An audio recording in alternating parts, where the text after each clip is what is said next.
So it looks like it's all over with Pete Alonso. Nah, I'm just kidding. But Dan and Bartels and myself are going to go over all the latest in regard to Pete Alonso, and I'm going to put a WFAN host on blast next on Metcast.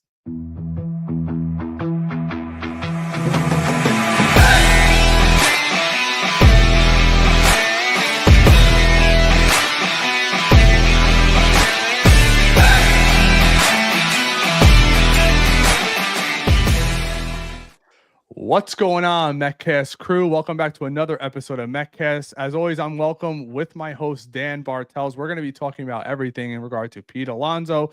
What is true? What is not true? What are league sources telling us, as we reported earlier, which is so cool. But there's a lot of drama going around. Is there other options with the Mets being on Vladdy? There's so much stuff going around. Make sure you get in our comments below. We'll be reading our comments throughout this episode, as always, getting to you guys, because at the end of the day, that's what it's about. So, Dan, what's going on? How you doing?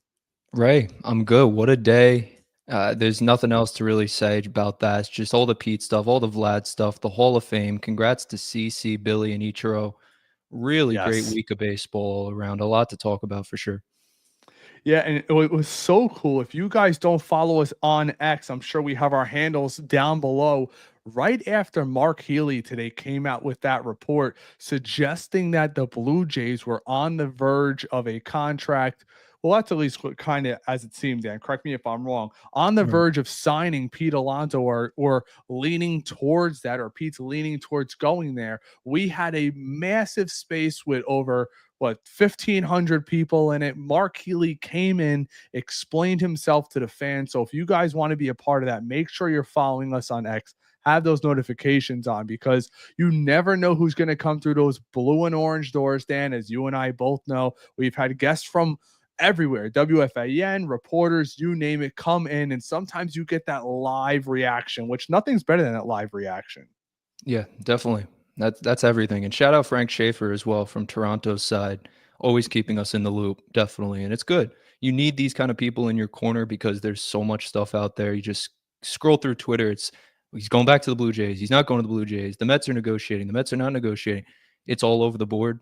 So I think it's good to talk these things out and have an honest conversation about what's going on. But Dan, before we get into things, I gotta bring something up. Yep. I have to bring something up because I have a bone to pick with somebody. And I promised you all I would bring it up. There was actually an article written on it by the New York Post, which I'm very shocked because I heard it early on. And I don't like when people throw slings and arrows at our ownership or executives without purpose behind them. And I want to bring this up really quickly.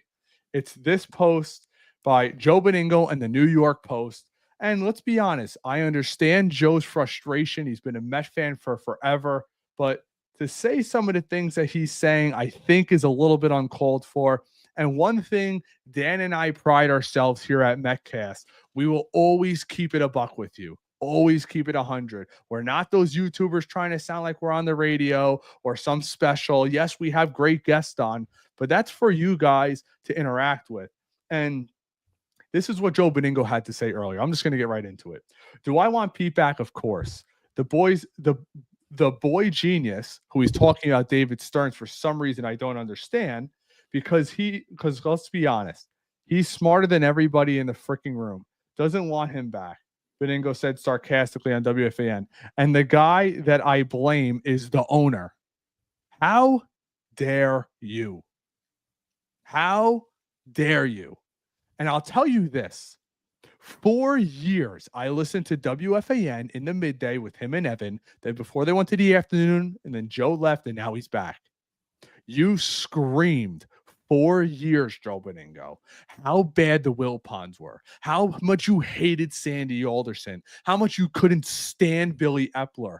And now you're going to attack Steve Cohen, who has since come into the league, had the highest payroll every single year, and has been willing to eat mistakes that this organization has made every single year, whether it's Justin Verlander, Max Scherzer, James McCann, now Starling Marte. Some of these executives have made massive boo-boos, and he's more than willing to make up for it.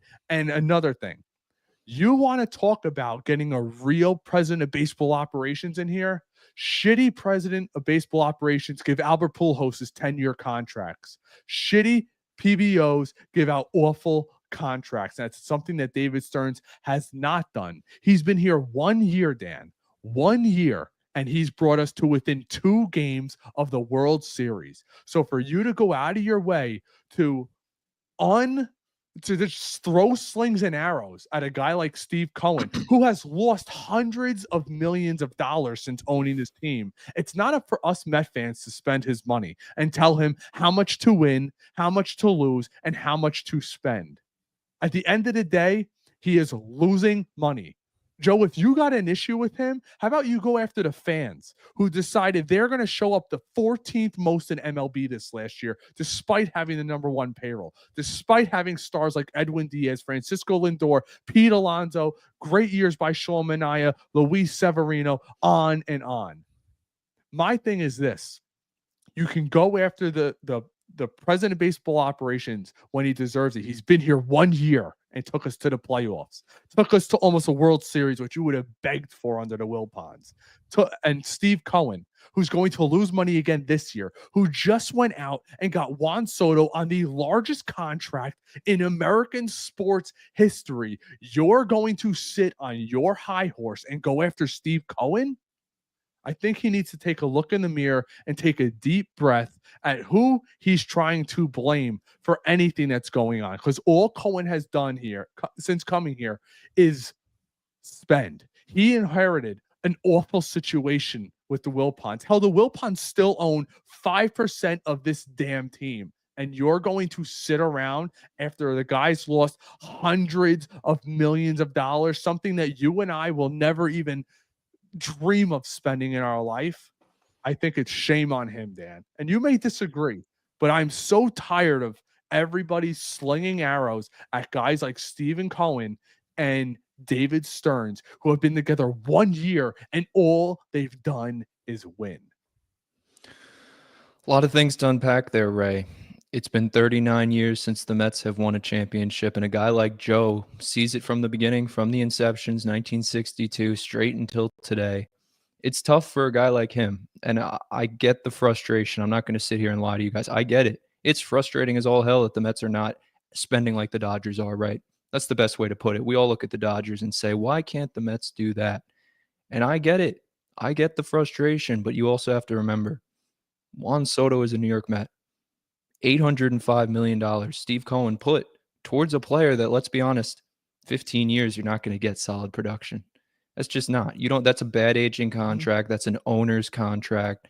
And I think a lot of the stuff with Pete Alonso, they looked at David Stearns and said, we let Cohen handle the Soto negotiation. We want you to handle the Pete one. And that's worrying some people because Alonso's not going to be back on David Stearns' terms.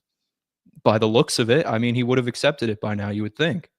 So I get Joe's frustration. He wants to spend, but you have to do it at the right pace, at the right time. You can't just be willy-nilly spending everything, and then you're the Angels, back to Ray's point. So we're in a good spot. Well, Dan, my thing is this too. The Dodgers had a 10-year head start on Steve Cohen. Steve Cohen, don't forget, the Dodgers sold because they forced McCourt out. They sell to this bazillionaire ownership group, right? They get a head start on scouting, Guggenheim, on drafting, on spending money. Steve Cohen buys a team. What's the first thing the league does? We need to handicap this guy. The Yankees, who spent like crazy for 40 years. The Dodgers, who spent like crazy for 10 years. But the Mets get handicapped with the Cohen tax. And then to top that off, it just so happens when Steve Cohen buys a team after that, now we're going to penalize teams for spending money. We're going to double their salary, and we're going to hurt them with draft picks, and we're going to hurt them with international pool money. That started because of Steve Cohen. And Steve Cohen said, you know what? I'm still going to spend. He spent more than the Dodgers the last 3 years combined. The Dodgers have a ton of money in deferrals. That's going to change over the next CBA. I watched former New York Met Trevor May on his own podcast say the owners are furious at what the Dodgers are doing, and it's going to be addressed within the next year because the CBA is up very shortly, and teams are not going to stand for teams doing deferrals like that. It's not going to happen. But they found a way to circumvent. They have Japanese players. Let's be real. If Steve Cohen owned the Dodgers, I fully expect he'd be doing the exact same thing out there. Because Yotani was always going to LA because of the closest to Japan. Yamamoto was always going to LA because of the closest to Japan. Sasaki was always going to LA because of the closest to Japan. I just named three players. One of them, who's the number one international prospect at 23 years old, throws over 100 miles an hour. Yamamoto was supposedly the best prospect we've seen since Cy Young coming over. And obviously Otani. They have a geographical advantage that no matter what Cohen does, Cohen could have offered Otani $1 billion. He was never coming here. So to just outright blatantly attack the owner the way that Joe Beningo did, I think is so outrageous and so unfair when all the guy's done is spend. There's only one thing you could ask ownership to do. Actually, two, I'll say, because as a Jet fan, I get to see both of the BS. But two things ownership can do. Shout out Aaron Glenn. Let's go. Two things owners can do in sports that you want. You want them not to meddle like Woody Johnson does with the Jets, which Cohen does not. And two, spend with the best. And unfortunately, in a salary cap sport like football, it doesn't matter because everybody's got to spend. But in baseball, we could have had A-Rod for an owner. People forget that. He was this close to buying the team, and he was going to take out massive $100 million+ loans from MLB to buy this team. We wouldn't have any of this. You think we would have Lindor? No. We wouldn't have Alonso. We would be the Pittsburgh Pirates because Alex Rodriguez was going to owe $500 million back to baseball over 30 years. And this team, regardless of how much Steve Cohen spends, is not as profitable as you would think. It should be this year. I hope a lot of fans like myself are showing up. Shout out. If you guys are going to be there Saturday at the amazing event, let me know. I'm bringing my camera. I'm bringing my recorder, some of my mobile mics, and I'm going to be doing live interviews with you guys in the parking lot. We'll make a video out of it. I'll cut it up. We'll have a nice event, everything. When's the last time you think the Wilpons hosted an amazing event? Ask guys like Juan Soto, Brandon Nimmo, Jeff McNeil, Francisco Lindor, Jesse Winker. Everybody's going to be there. And he does it for you, the fans. And he's losing money on that, believe me. $40 a ticket is nothing to staff that place, staff it for parking, having vendors, asking players to show up. Another losing venture, but he's doing it for us, the fans. That's it. It's all about the fans. Yesterday's Yankees are today's Dodgers, Ray. And that's the only way. I mean, honestly, they're going to get all the marquee free agents. This is their window. They're going for it. They'll probably repeat, but that doesn't mean the Mets aren't going to be in it. That doesn't mean the Mets could knock them out. We've seen 110, 100 win team from the Dodgers 2022, 2023. Nowhere to be seen in the playoffs after the first round. So that's kind of what you look at, whether it's the CS, whether it's the DS, the Dodgers can fall off at any point. And yeah, they're spending a lot, but also they have a cable cutting deal where they get the direct revenues from that. So it is a little weird. I think the new CBA is going to definitely patch a lot of this stuff because the deferments, the signing bonuses, they're doing it the right way. They're not doing anything illegal, but maybe put a limit on it. I think that would be good for baseball. The chat is hysterical. I'm cracking up at some of these comments. This one from Ray. Ray, shout out to you. You're always in the chat. Babe, wake up. Metcast is on. How great is that? But as we're sitting here, as I'm sifting through some of this, I have a couple of videos that Dan and I want to break down. Annie Martino just spoke about the Pete Alonso situation. We'll look at what he's talking about. Forget Joe Beningo and him sitting in a chair right there. Let's obviously I saved it on X. Let's see. Here we go. We got this from Annie Martino, and let's see what he's got the latest. To your question, Sal, about in addition to what I said, it's like, would that offer be there for Pete if he wanted it? And of course, I've asked that question, and people I could ask you, and the honest answer is like nobody knows. So the final one that broke down the talks, there was.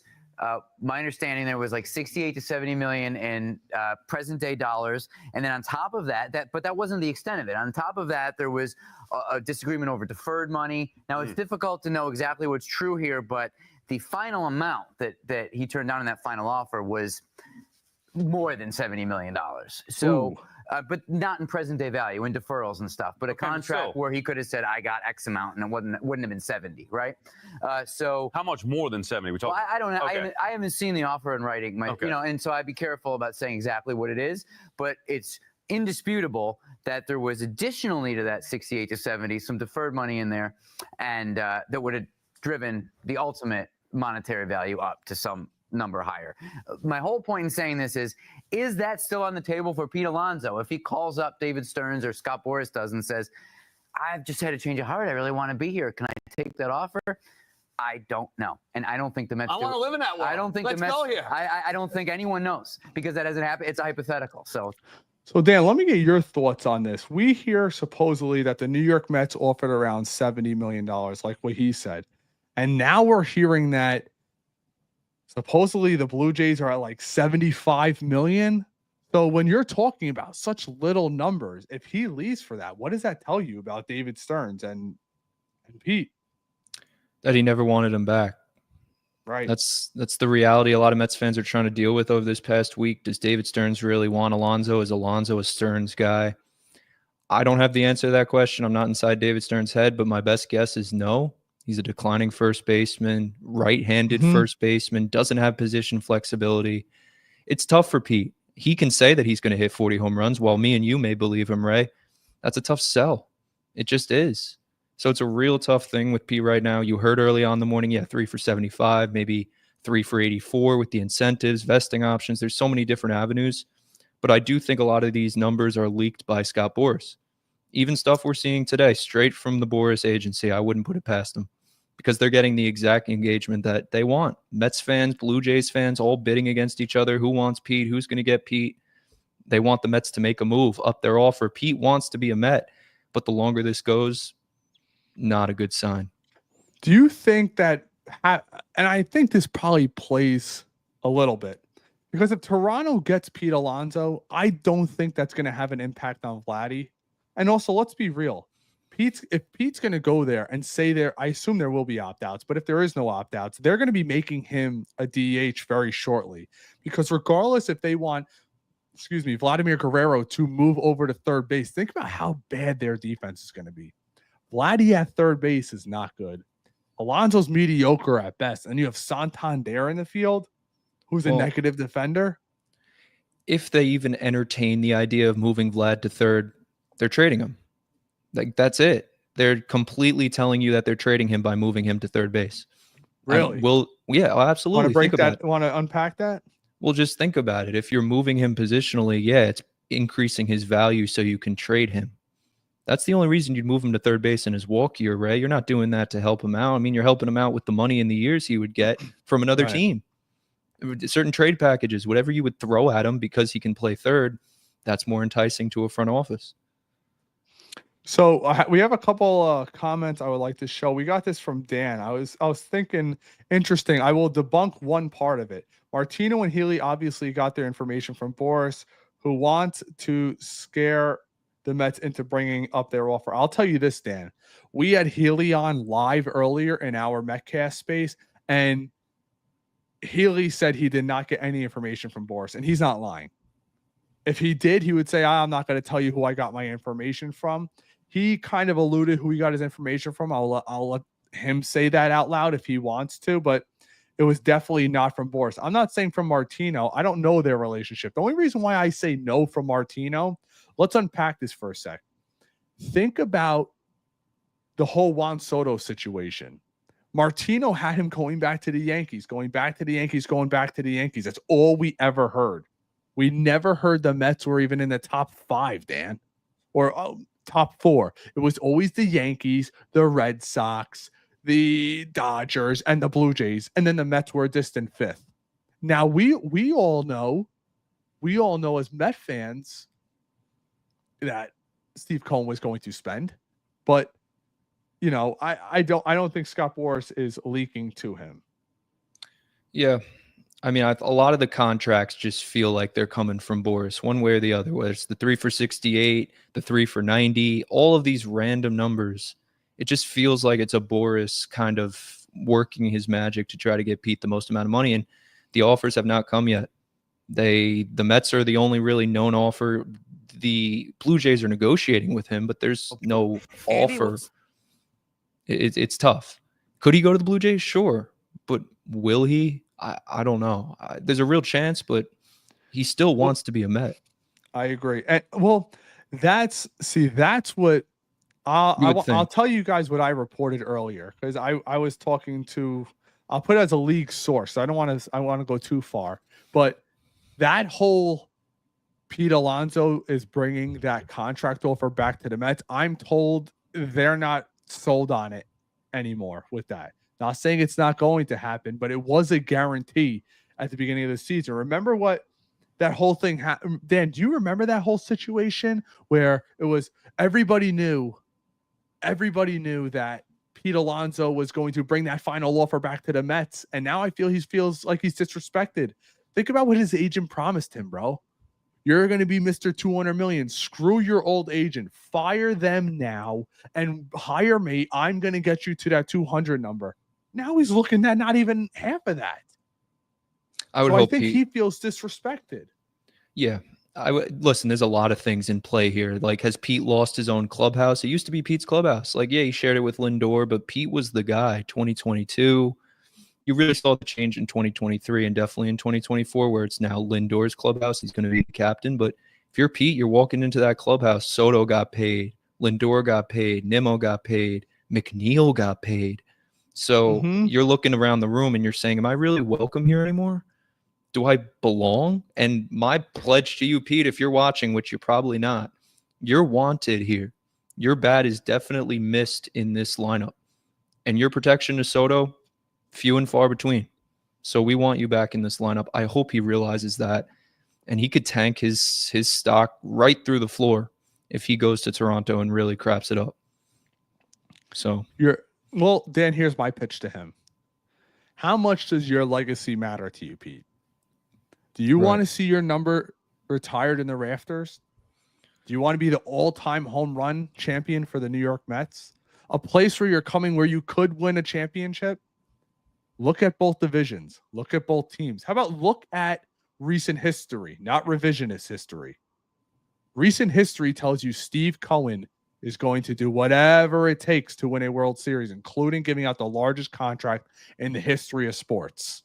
Real quick, too, on franchise numbers for Pete, he's third in home runs. I know that's what everyone looks at right away. He's 26 away from Darryl. If he plays another year in a Mets uniform, even if it's in a one-year walk year, right? You get a contract in spring training, a pillow deal, it could happen. Yeah, Pete in 1 year could definitely break the record. Slugging percentage, he's third, 514 behind Darryl and Mike. And then he's number one in at-bats per home run, 13.9. That's impressive. By a lot, I think, too. You want the advanced metrics, OPS plus 134. That's fourth in Mets franchise history. So he is a memorable Met regardless, right? If he ever comes back, if he doesn't, he's still going to be remembered. But what you're saying, Ray, to what level can he be remembered? Is he going to be an all-time great Met? Or just, yeah, Pete Alonso was great. He hit that big home run in Milwaukee. But is it really going to resonate with fans down the line? Probably not. Probably not. I agree with you. And you'll never have to buy another dinner in New York the way it's going, especially when a World Series here. We got let's get to some comments, and I have another video that we could break down really quick. Will White, please Blue Jays take this bozo Pete off our hands and sign him. You got this from Joseph. Vladdy versus the polar bear. I agree. That's kind of what I was alluding to earlier, Dan, is how much are the Mets looking into the future? Because how are the Dodgers built? A young Mookie Betts, a younger Freddie Freeman-ish, still producing in his 30s. Ohtani just turned 30. Never forget what I was telling you guys. I was told early on, the New York Mets lack that elite level talent. They have plenty of the good guys, the Brandon Nimmos, the Alvarez until proven otherwise, the Jeff McNeils. Hopefully you could develop a great player in Vientos. We got to see it another year. I think we all agree with that. But Jose Siri's not. Juan Soto obviously is. And our pitching rotation is loaded with okay guys. Sean Manaea, okay to better than okay. But outside of that, Senga was hurt all year last year. We don't know what he is. Hopefully he can return to what he did as a rookie. Peterson had his breakout season. He's okay, potential to be better. But outside of that, I would look in. Dan, maybe you think different. What are your thoughts on potentially giving Jose Quintana another 1-year deal? Bring him back for one more season. Would you be open? Couple things with that, Ray. I would be open to bringing Quintana back. I just think the Mets have too many starters at this point. They're 7 or 8 deep, really 9 deep. Like, they don't need another starter. Quintana would be great. I understand the lefty. You could put him in the pen, but he's going to get paid to be a starter. Definitely. Made 33 appearances last year, took the ball every outing, and gave you the innings. So big postseason for him. I think it'll definitely translate to a contract that won't be with the Mets. It'll be starter money probably for a team like the White Sox or the Cubs, and a Chicago definitely would be in on him. With the Mets, Pete, you got to read between the lines, right? Because 3 for 68 is definitely a slap in the face to Pete. That's not an offer that he would ever really accept, but it's also a fair offer. Christian Walker got 3 for 60, 3 for 68. Pete, this market's not very good. And he's 3 years older? Yes, but also 3 years. They gave him a 3-year deal. One way or the other. Jim Duquette, you heard a couple weeks ago, Mets exclusive deal to Pete. They give him a 3-year deal. He turns down the 3 for 68, but put the money aside. The Mets gave him a 3-year deal. They value Pete in a 3-year window. So what that tells you about their future prospects or whatever they're thinking about, they're looking at Ryan Clifford, because 3 years from now, he could really be the opening day first baseman for the Mets. And that could all go out the window if they go sign Vladdy or trade for him. Well, that's the thing. Until he signs that extension, Dan, we'll all be thinking it. Because regardless if they sign Pete, regardless if they get Santander, if it doesn't happen, how do you not trade him? You're going to let him walk for nothing? He's telling you so blatantly. Maybe you disagree. Maybe you guys disagree. Let me know in the comments. And by the way, I forgot, like and subscribe. I always forget to say that. But if you guys are if you're still watching this and not liking it, what are you doing, bro? But if you're not willing to really think about this, if Vladdy doesn't sign past that February 18th or 17th deadline, whatever it is, one of those 2 days, you have to trade him. He's telling you, I'm not coming back. You're going to lose me for a compensatory pick. And knowing the Mets or wherever he goes, it's going to be, they're going to get the 36th overall pick for him. It'd be so irresponsible. I said the same thing with the Mets last year. If they're out of it, they got to trade him. Now what's in their favor? Let's be honest, people. The American League sucks. It sucks. Outside of the Yankees, who's the contender there? Who put up a fight with the Yankees last year? Dan, find me the team. The Royals, Orioles, Tigers, Red Sox. There's not many, Ray, though. You're right. The Rangers, the Mariners. There's some teams that can compete, but you're right. It's the Yankees to win the pennant. Probably go right to the World Series and maybe win the World Series. I wouldn't put it past them, but they're that good. And the rest of the American League is that bad. So, and I want to shout out to our viewers, Dan. We got over 2,000 people live in here. Thank you guys so much. It's a late Thursday night. I know you guys have options, but you come chill with us. We're just 2 regular guys chatting it up with you guys. And like I said, if you want to get in the comments, we get to as many people as possible. We're going to review a couple more clips throughout the night. Joseph, always an outstanding show. Joseph, thank you for being a loyal watch. Same to you, Jonathan. Jonathan, you're always in here. Appreciate you, my guy. We got this for Dan. It's not that I think the Mets are going to do bad. It's that the Dodgers and the Braves are 2 of the best teams in baseball, and the ones we have to get past to make the World Series. I put the Phillies in there ahead of the Braves. But Dan, can we talk about? And listen, I'm not going to lie to you guys when I say I'm a little bit nervous here. Jurickson Profar is going to the freaking Braves. What a hell of a move by them. And you know what this tells me? He wanted to play every day, something we couldn't offer him. We chose Jose Siri and his 188 bat, sub 650 OPS over a guy like this. I'm not saying we're wrong. I know, Dan. I know you're a Jose Siri guy. Let's talk. But I'm a Winker guy too, Ray. You're a Winker guy, but Profar in that lineup, Acuna coming back, Ozuna. They're a scary team. Bro, this division keeps getting better. What the hell is the Central doing? It's like almost like they're all in cahoots. The Cardinals and the Brewers are like, hey, don't do anything, and I won't do anything. Are you trading Arenado? I don't think so. Don't trade him. Don't trade him. Like, what the hell? Where are the Right. rest of the teams? Where the hell is San Francisco? San Francisco is in such dire need everywhere on their roster. They say they want to spend. They were in on Burns. They're in on Ohtani. They're in on everybody. Don't get anybody, and nothing changes. How about the Colorado Rockies? Are you ever going to show up for your fan base? Teams wonder why. Attendance is great with all the top end teams, but the Rockies continue to fall. The Nationals are falling. The Marlins, it never was there. Tampa, it never was there. And they complain to MLB that, oh, well, we're not getting fans because these guys don't spend at all. Yeah, it's a problem. MLB's attendance went up for the first time in 10 years, 12 years, just last year. Something like that, yep. So they're making strides. They're trying to do the right things. They implemented 2 new rules. We can touch on those later. But baseball's trying, and you have a team like the Dodgers who can compete. Let's be honest. Like on paper, right? Just strictly on paper, off-season talk. Nobody's competing with the Dodgers, right? Baseball's a great game, random, anything can happen. I still believe in that. And I think the Mets are the miracle Mets for a reason.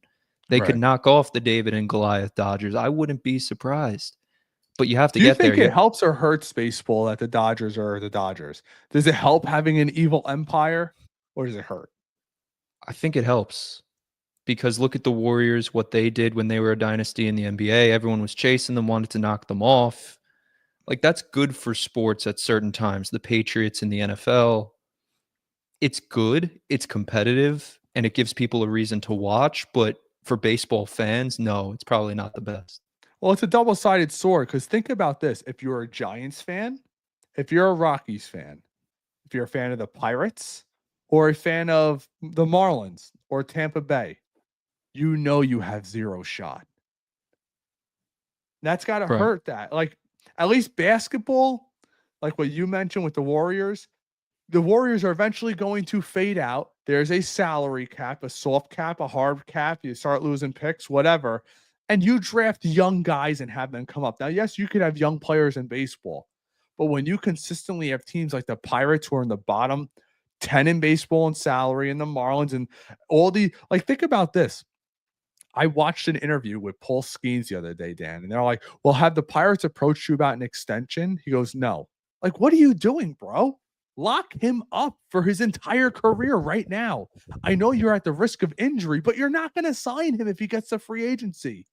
If he's within 2 or 3 years, it's just not happening.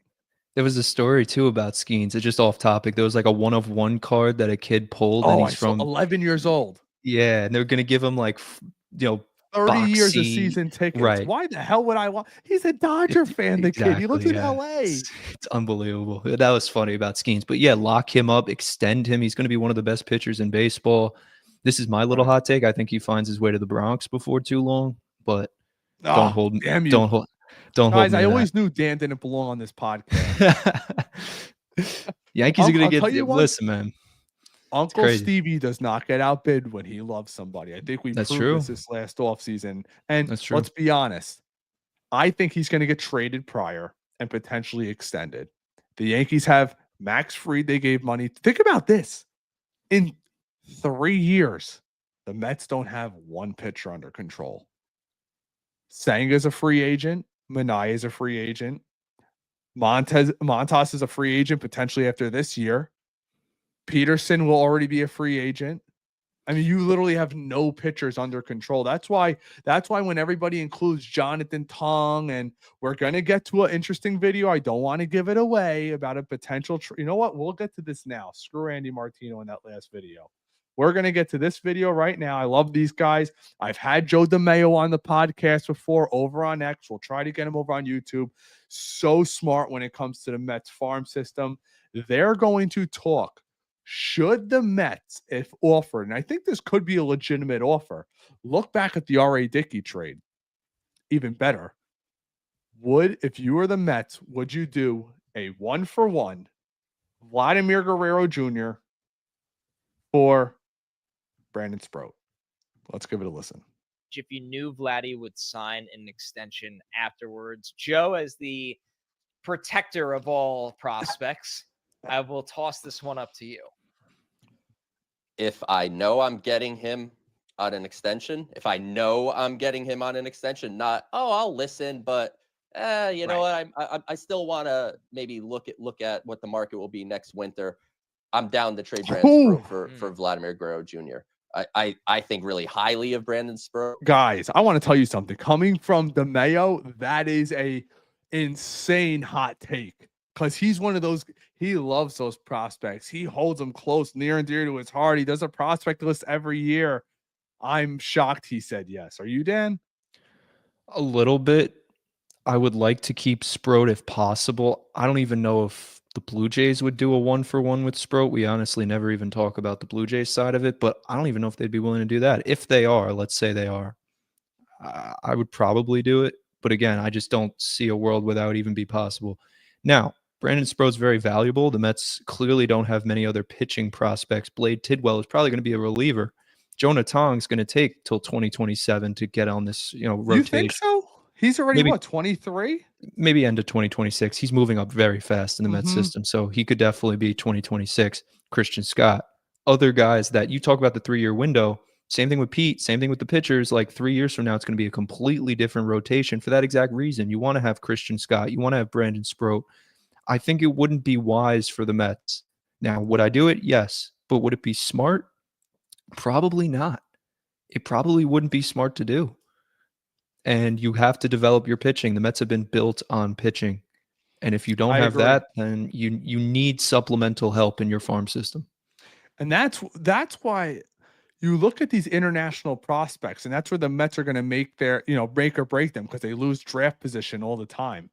They spent their entire pool money on this kid, Ilian Pena, who I love. I mean, you take Sasaki away, he is the no doubt #1 international prospect, which is great.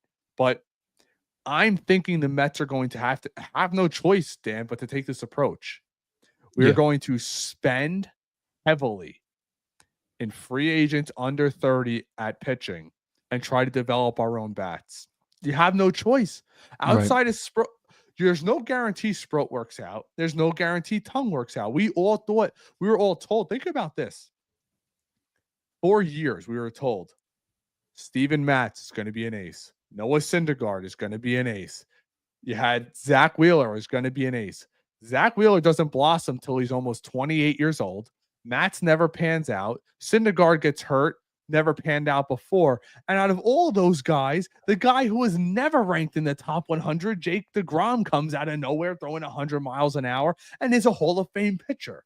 So at the end of the day, I'm sure there's a couple pitchers here or there in the Mets system, but don't forget, last year we went into 2024. Mike Vassell was a no doubt top 10 prospect in the Mets system. They just lost him in the Rule 5 draft to Philly, who traded him to the Rays. Think about that. We can't develop pitching right now. I don't know what it is. And I think David Stearns is going to turn that around. But there's just a serious issue. Steve Cohen talks about wanting to be the Dodgers. And remember what he said during his initial press conference. If we want to be the Dodgers, it's about building this farm system first. The Dodgers right now, look at their rotation. They still have 3 top 100 pitchers in their farm system that are ready to come up now. It's insane. Right. If they were willing to trade Sproat, they would have done it for Garrett Crochet. That's it. Yes. They would have done it. He wouldn't have been in the system as long as he is. I get they called him up late to AAA when he already hit his innings limit, but they've been very unfair to some of their prospects, like Mauricio Beatty coming up. They should have moved them positionally a lot earlier than they did. It is what it is. They're in the big leagues now, and Sproat's going to be a big leaguer this year. It's not like you have to wait another year for this guy. You could see him as early as May. So get excited about that. And Brandon Sproat, I think they retain him. And I think he's going to be the future of this rotation. How old is Jonathan Tongue? Do we know? He's young. 20. I thought he was old. Jonathan, I thought he was older. So he's born in 2003. Oh, maybe 20. He'll be 22 this year. 22. He's 21 now. So yeah, I guess 22. Yes. Okay. I thought he went to college. Maybe I'm wrong. He's 6'1", 21.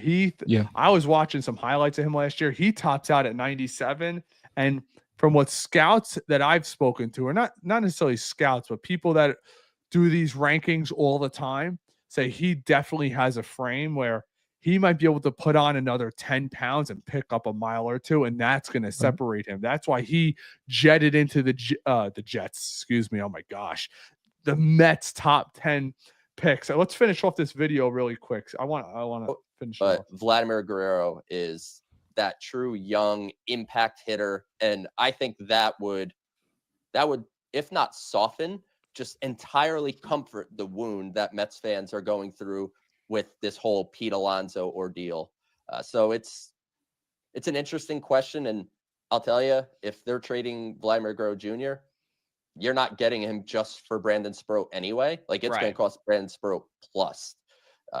So we'll see how that all shakes out. I'm not convinced Toronto is going to be moving Vlad. I am of the belief they should be trading Vladimir Guerrero because I don't think they're going to keep him. And I don't think they're going to contend this year. So to me, they need to upgrade their farm system. They should be looking to trade him, but it doesn't sound like that's the case. But if they change their mind, I would have Brandon Sproat available if it meant I could get Vlad and then the Mets can work on a contract extension. So what do you think? It would be Sproat plus. You talking maybe Sproat, Beatty, Gilbert, something like that? Yep. I really Something like similar. Gilbert. Tidwell. Yeah. You know why? They'd want Clifford too, Ray. They would. They want a replacement for their first base. I mean, even they get and maybe you disagree. And let me know if you guys disagree in the comments. But I keep hearing they want more than Soto. Well, who the hell else is bidding for him? Last year, you had every team in baseball wanting Soto because Soto could play left and can play right. Vlad Guerrero's only playing right field. I mean, first base. And when you look around Major League Baseball, it'd be very dumb. The Rockies aren't getting involved. Tampa is not getting involved. More, I would say maybe at most you have 3 teams legitimately involved. Maybe the Giants. Washington's not. They got their guy. The Dodgers have their guy. The Braves aren't going to be involved. The Phillies already have Harper there. When you go around MLB, Milwaukee's already proven they're not paying anybody. Neither is St. Louis, who still is trying to get rid of this Arenado contract. Maybe Texas. Right. But when you look around Major League Baseball, Seattle's trying to shed money. It came out San Diego's trying to shed money. They're open to trading some of their stars. So if you're looking around MLB, maybe 2 or 3 teams get involved. And let's be honest. If he says Vladdy's got some weight here, because Vladdy may no say, pun you know intended, what? yeah. Well, yeah, for sure. But if we're being honest, Dan, Vladdy could say, you know what? I'm only open to negotiating with teams that are going to meet my asking price of $500 million. How many teams out there are going to say, you know what? His agent's like, listen, the Mets have an opening at first base. You're not signing with anybody until you talk to them. Right. And I think the Soto situation is going to actually scare off a lot of teams. Let's be honest. If you're a team and you just saw what happened to the Yankees gave up Michael King, who was one of the Cy Young finalists this year. They gave up legitimate prospects and they lost him. So if you're one of those teams that are looking at Vlad, you got to think, I'm getting him for 1 year. And how many of those teams are out there? If you're the Giants right now and you're in the West with the Dodgers and the Padres, are you giving up your entire farm system to try to outslug the Dodgers right now? It's not happening. So I think that is so off base when I keep hearing people say, you're going to have to give up what the Yankees got up or more. They could say the Blue Jays want that all they want. Pete Alonso wanted $200 million. How is that working out for him right now? Right. And it goes back to that point. If you move him to third base, it only increases the amount of teams that would want to trade for him. That's number one. You can give him a spring training deadline, but they're going to be negotiating trades throughout the course of the whole season up until the trade deadline. So, yeah, that could be where the Mets swoop in. Another team swoops in. Oh, he's playing third? Okay, yeah, maybe we'll take him for that. Is he a third baseman? No. But you want to increase his value if you're Toronto. And it's in their best interest to try to get as much of a return as they can. But I think it's in their best interest, too, to want to compete for this year. Atkins is in his last – the general manager of the Blue Jays is in his last year of his contract. That's the big issue. That is the biggest issue there is, because he knows if he don't win, he's out. That's why they're going to overpay for Pete. That's why they – look, I talked to a couple people around MLB. Nobody was offering Santander 5 years. Right. Literally nobody. It's They almost had like, to. let's go back a few years when Steve Cohen first bought the team and MLB was like, don't you dare spend. We're going to put the Cohen tax and put you in timeout. What happened? We went out and we wanted Starling Marte. Everybody in the league was offering him 3 years. We were the only team, just like Santander, to give him that 4th year. And look now, we are shipping him to every team in baseball, or trying to at least, saying we'll lead half the contract because analytics don't lie. When analytics looks at a guy like Marte, who's consistently hurt through his entire career, on the down spiral, even though we got a couple good years out of him, but he could never stay healthy, this 4th year is killing us because we owe him $20.5 million. If you had that off the books, you're looking at adding a major piece here, because now if he's off the books and you find a suitor for McNeil who still has value, you're talking about a major contract you could bring back. And I think, to be honest with you, Dan, and maybe you think I'm wrong, let me know. If Vladdy becomes available but says I'll only come with a contract extension, I so believe Cohen will blow past that 301 for that kind of talent. For sure. They'd be willing to do it for Pete Alonso. You would think they would want to do it for Vlad. Definitely the better player. Definitely worth whatever he's asking. I think the number that we heard was 440 that he's giving the Blue Jays, as that if you hit this number, it might be 460 now, honestly, because of all the demand for Vlad. But yeah, 460, he holds all the cards. He holds all the leverage. He can pick his price. And there's not many teams that will pay him, and the Mets will. So you can lose him in free agency. You know, the Mets will outbid anyone, but you could lose him in a trade to the Mets too, because unlike the Red Sox, which probably the only other team besides the Mets, they have the capital to do it. Mm-hmm. Well, yes, the Red Sox. You're dead on with that. But I will say, I also have, there's also another rumor out there, and it's just a rumor, but you guys know I'm a conspiracy theorist. Got me dead to rights. I just seen somebody bring it up in the comments. Let's see if I can find it really quick so I don't blurt it out. All right, I can't find it. I'll blurt it out. Sorry, you guys are commenting. You know what? I want. Go ahead. I was going to do the 2 rules quick that got implemented into baseball. baseball. Do the rules while I'm looking for it. Sure, there's 2 new rules that are implemented into baseball. Dan's all over it, not me. It's a little interesting. There's an 11-person competition committee that votes on this stuff. It's complicated, but the 2 rules implemented for next year: an increased penalty for a fielder who violates the infield shift and also is the first to touch the ball. So there were 2 instances last season where the shortstop was too close to second base, and it was a problem. So the batter in the previous would be awarded first base, and any runner would advance, and the fielder is charged an error, but the batter does not register an at bat. So previously, so it's like a hit by pitch. Right. So now it eliminates basically if there's an opportunity where the shortstop goes too close to second base, they can get that runner out now, which is pretty interesting. I mean, it eliminates, because there would be certain instances last season. Twice. Was it ever called? Yeah. Called? And it would only be called a ball.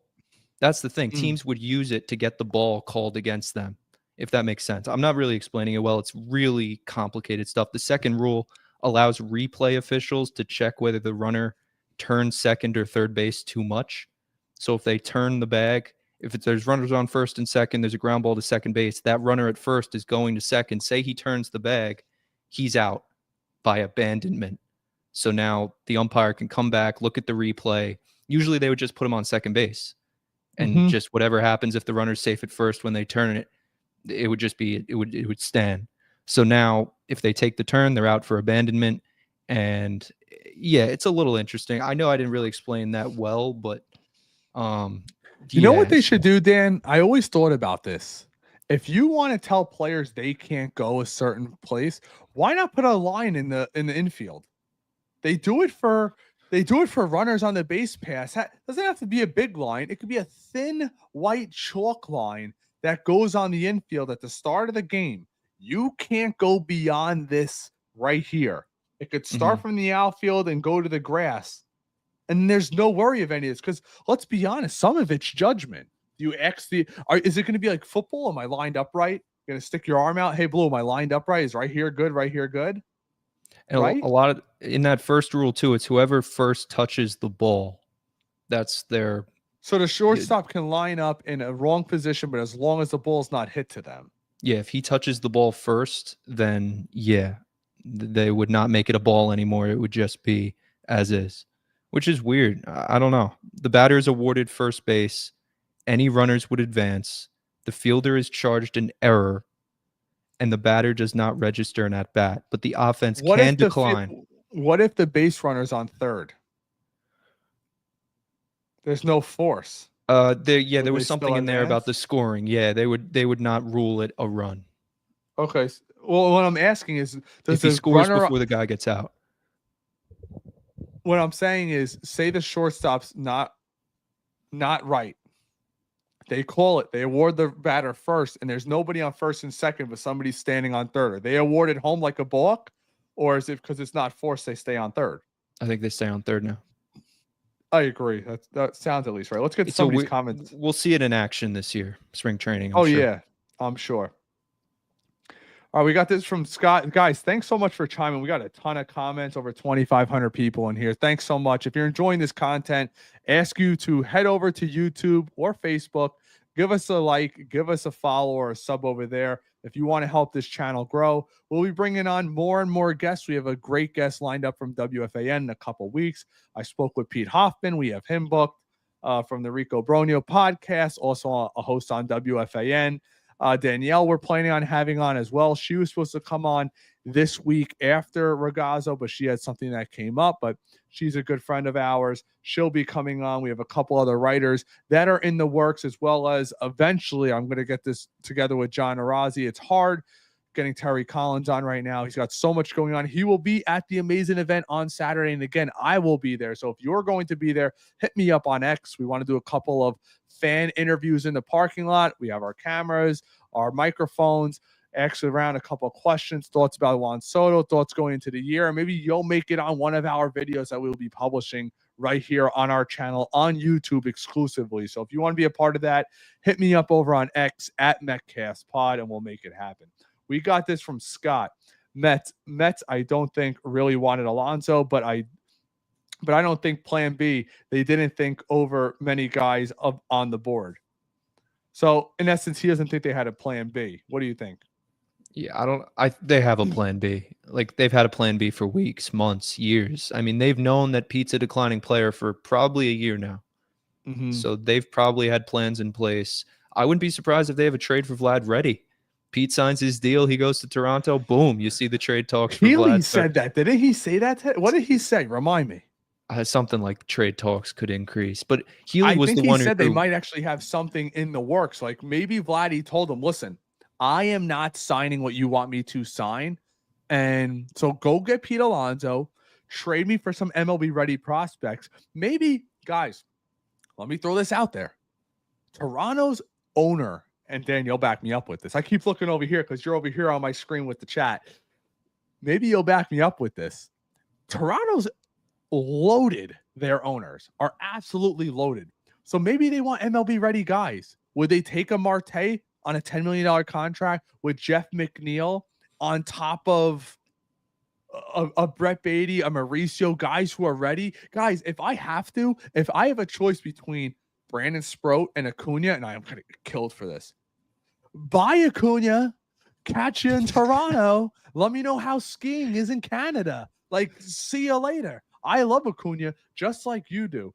But guys, you don't realize, if you don't, maybe most of you do, shouldn't say that, but realize with me how amazing this lineup could be, Dan. You could have legitimate 3 perennial MVP candidates in this lineup. 2 of them are in their mid-20s. That's something crazy, you right? could run with for I'm just writing out a hypothetical lineup with Vladdy in it. You guys know I love my hypothetical lineups. Yeah, 1 through good. 1 through 5. Lindor, Vlad, Soto, Vientos, Nimmo. That's money. Alvarez in the 6 hole. Siri You in wouldn't the make 7 hole, you wouldn't make Winker in the Soto 7 hole. 2? No, not in that situation. Lefty righty all the way down. Vlad in the 2 hole. Well, I get it. Lindor's a switch hitter. My thing is this. Lindor's got the early pop. Soto gets on base, there's a really good chance you'll have Vladdy and Vientos coming up with 2 guys on base with that. I guess you could say the same thing with Vladdy in front of Well, the Soto, but I will say this: if Vladdy's there, you're going to be. That's one thing last year which helped Soto so much because Judge was behind him. Teams had to pitch for him. That's why he had that amazing year.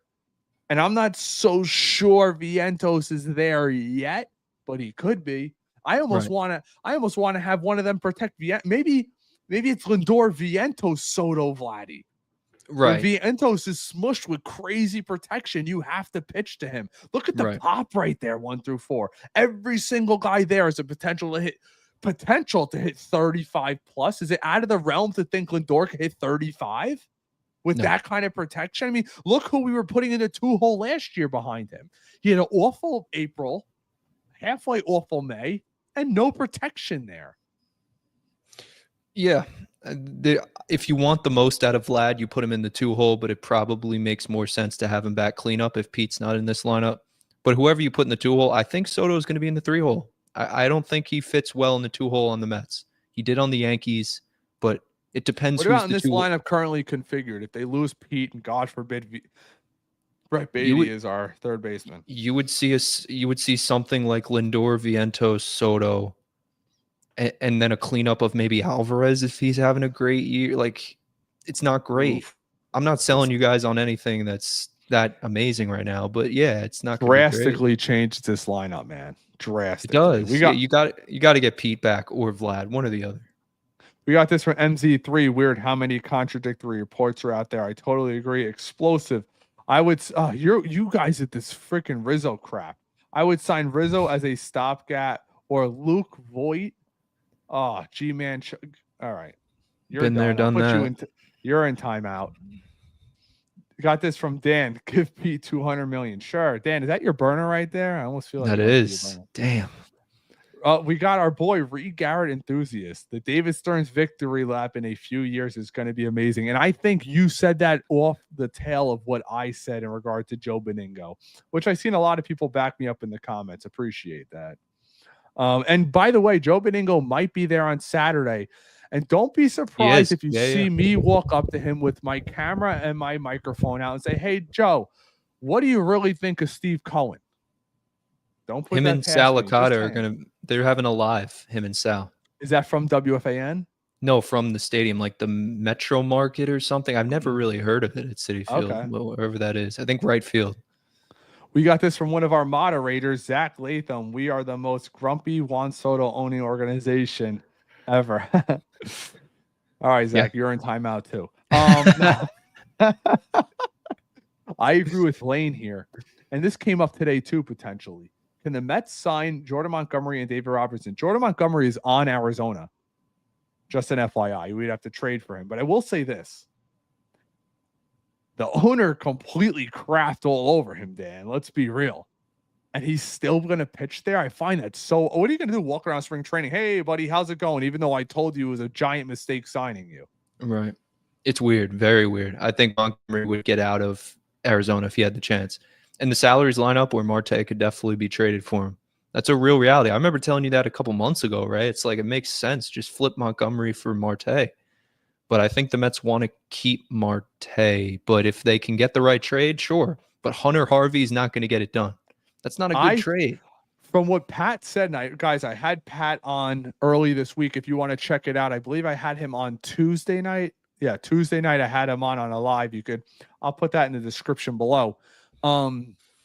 He said it's the Mets initiating these Marte talks, not the other way around. They don't want him. Oh yeah, they're trying to get rid of him. They don't think he fits with this team. They're willing to pay down, but doesn't look like there's any takers. We got this from Charles. Charles was in the space earlier today. Shout out to you, Charles.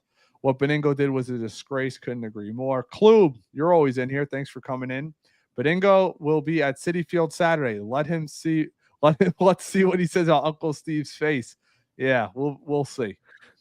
Scott Steiner, Stearns doesn't want to overpay with Vladdy being a free agent next year. I agree. Dan?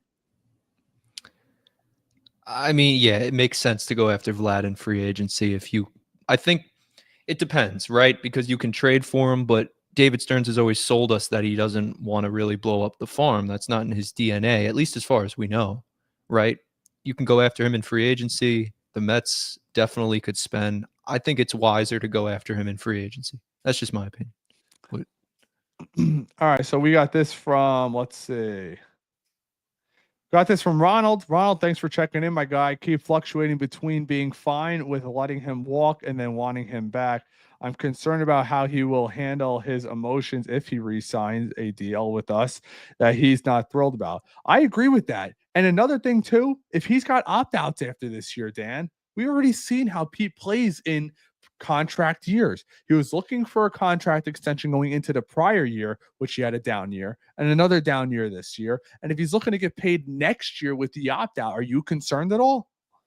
Not as much as I am in a contract year, surprisingly, because it's not a lot of pressure. Sure, they'll ask him, hey, you opting out? Hey, what are you doing? But most of the time, it's just going to be business as usual. If Pete has a great year, awesome. If he doesn't, he's not opting out. So you would get the pressure just being in New York. You'll get the questions, but I don't think it's going to be as big of a pressure on Pete himself than we may think. I could see that. We got this from Brooklyn. How do we lose by giving Pete what he wants and moving the hell on?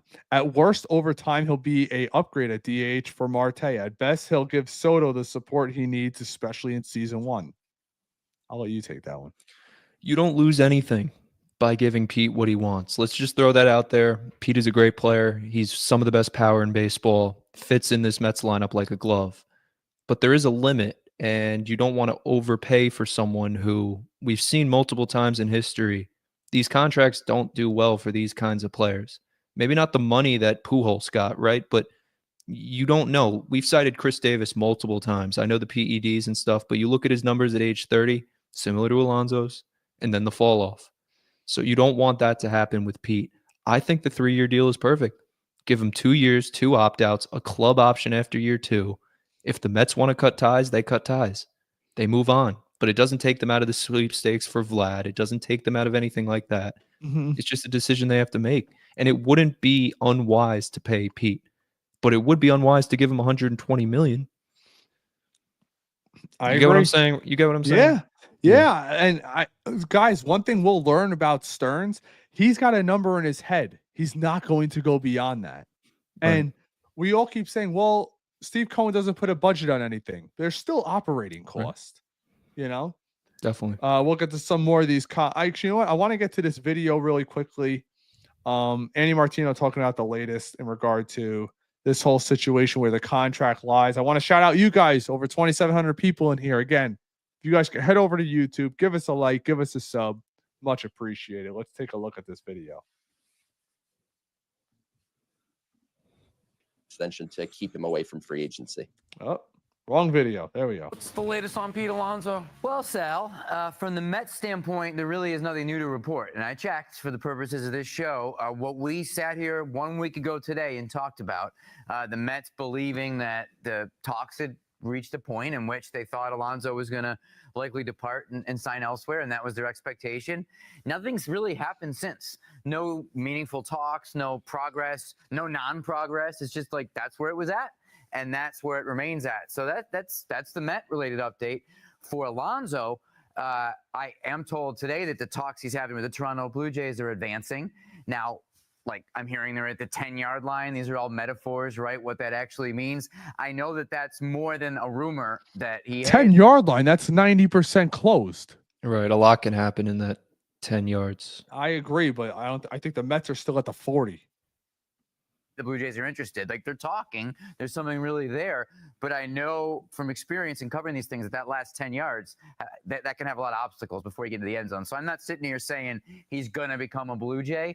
But that's what's going on with Pete as of today. And the final thing I'll say is just that in this void of Mets Alonso news over the past 7 days, there's been this perception that won't die of like, no.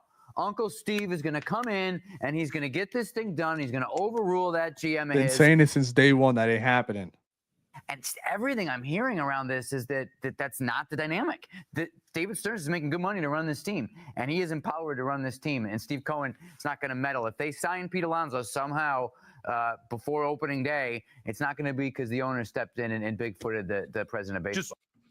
Just one quick follow-up there, and I think it's important because a lot of Met fans are still hanging or holding on to hope that maybe Pete will come back. The door isn't officially shut that Pete, I mean, theoretically, he could come back to the Mets at their maybe offer and still re-sign with the Mets, or where are you at with that? Nothing's changed since we sat here last Thursday when it felt like a more dramatic day. So the door's closed when he signs with the Blue Jays or another team, right? I mean, that's the way. All right, we get the gist of that. What are your takeaways? It's interesting. You hear a lot of conflicting reports today. And not to say Martino's not well sourced or anything like that. It's just I feel like nobody really knows. And the Blue Jays are definitely a real player for him. I wouldn't rule it out. I wouldn't rule Pete out going to Toronto. There's real truth to that. But I do think that at the end of the day, a lot of it's just smoke, Ray. It is. And what about, check this out. I saw this earlier from Tim Healy. Pete Alonso in deep contract talks with the Blue Jays per source. I will believe an Alonso Mets breakup only when I see it, but that is closer than ever to reality. So maybe it's kind of like the 10-yard line kind of thing. Anything can happen. Pete can call the Mets at any moment and say, let's get this done. Let's get a deal done. But if he's not getting those offers to go back to the Mets and say, hey, the Angels gave me 4 for 110. Can you come up a little bit on the 4 for 70? I don't know. I think this all ends with Pete coming back to the Mets, but I don't know if it's the deal that we want. It might be a 1-year deal, and we don't think about that. Right. We got this from Zach. Pete, if you're watching, because I guess we said that earlier. Pete, if you're watching, I have some cards. Message me the address. Send them to me and my daughter. I still love you. We got this from Izzy. Shout out to Izzy checking in from Facebook. Give us a follow over there, guys. That would help us out so much. This team is not better than last year. We need Pete to be better than last year. I don't understand this logic. And Cohen said he was going to help establish a winning culture. The way we go, keep your homegrown talent. Let's go get this done. What do you do at the whole homegrown talent type of thing? It's such a tricky conversation because he is homegrown. That's where Beningo kind of has a point. Ed Kranepool, David Wright. We don't have many forever Mets on this team franchise history-wise, and it's not a good thing. You don't want to have no franchise players. Like Nimmo's going to be a guy forever. Great, we'll love him. But Alonso has that opportunity, and it's rare. It doesn't happen often. So I think he is considering it, but to the point before that this team is better than last year, absolutely. Absolutely. We got this from Wilfredo Ruiz. I'm trading Sprode for Vladdy in a heartbeat. We got this from Dan again, your burner account. Marte, $20.5 million of dead weight. Scott Steiner checks in. Pitching prospects take years to develop. And shout out Klub. Klub, you didn't have to do that. It's very much appreciated. We have this $10 super chat from Klub. If Brett Beatty is opening day third baseman, I'm leaping off the lights. Take that super chat back. I'm sending it back to you. We don't know. Bro. Oh my God. Brett Beatty at third base. Oh my God. I will be there opening day. And like I've been saying for a minute now, we are planning to have Metcast events at Citi Field. I'm going to buy a block of tickets, no markups. I'm not doing that crap. I want to give them to you guys. We'll sell them for a face price. That way we can do meet and greets, meetups, interviews. Who knows what we'll run into? Maybe we'll do a pregame from the parking lot, a fans pregame. We know we have the SNY pregame, and maybe we'll do a fan pregame. Maybe have a little barbecue, set up the live stream, have Dan there. We'll all berate the hell out of Dan while he was wrong, and that's why we got Vladdy. But guys, I am with you. Dan, I'm telling you right now, if Brett Beatty is the starting third baseman for this team, regardless if he blossoms like Vientos, which could happen. I mean, his numbers in AAA are amazing. I got to give it to him. But we've seen that. Great in AAA, awful in the majors. Great in AAA, awful in the majors. We've seen it time and time again. I'll tell you this. It'll be a very hard time for season ticket holders to call these fans if they're not winning. If you have a guy like Vladdy, you think tickets went nuts when that happened. Things could crazy change over that time. Brett Beatty's an interesting one, Ray. He's interesting because he's a lefty. He has a cannon of an arm. He plays a good third base, but he's not a big league hitter. at least at this moment. And who are we to say that he's not a big league hitter? But he hasn't really shown it. And to your point, he's a 4A player. And I don't say that lightly. I don't know where he fits on this team. If the Mets want to give him a shot, they're all entitled to do it. But I caution you to think wisely, because they can talk up prospects all they want. I've said this before. Look at Brian Cashman. Talks up Caleb Durbin, is traded the next week. So it happens. And the Mets are taking calls on Brett Beatty. I think it's a possibility that he gets traded. But there's also a more real reality that David Stern's just enamored by Brett Beatty and he wants to see him play. And none of us will know the answer as to why until we see maybe an all-star appearance from him. Maybe then it'll make sense. But I just don't see it. I just don't see it. I agree. I appreciate you keeping it 100. We got this from Scott Steiner. Oh, Scott, what are we doing here?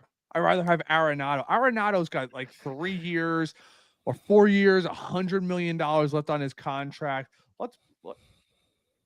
While we're sitting here, Arenado's not worth it, guys. He's not. He's over the hill. Let's break down good old Nolan for you boys. All right, let's take a peek. Here we go. Nolan Arenado, and I'll blow it up for you. Here we go. Look, last year, 152 games played, 578. See, this doesn't do it justice. Get the baseball reference out, Ray. Come on. I didn't want to have to Let's go full-blown baseball reference. Let's go. This is for Dan. Let's take a look. How's that OPS doing? Yikes. 719 OPS. Guys, look at the cliff here. I'll zoom in for you so you can't miss it.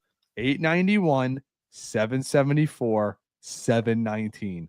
That is the definition of, look, for Klub jumping off the Whitestone. He's on his way down, and there ain't no stopping. He's owed a boatload of money. Let's see. Nolan Arenado spot track. Let's take a peek at this really quick while we're here.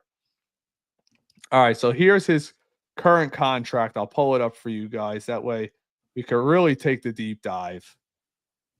Holy Shysta. I mean, it's not as bad when you think about it, but 21, 16, and 15. So 3 years.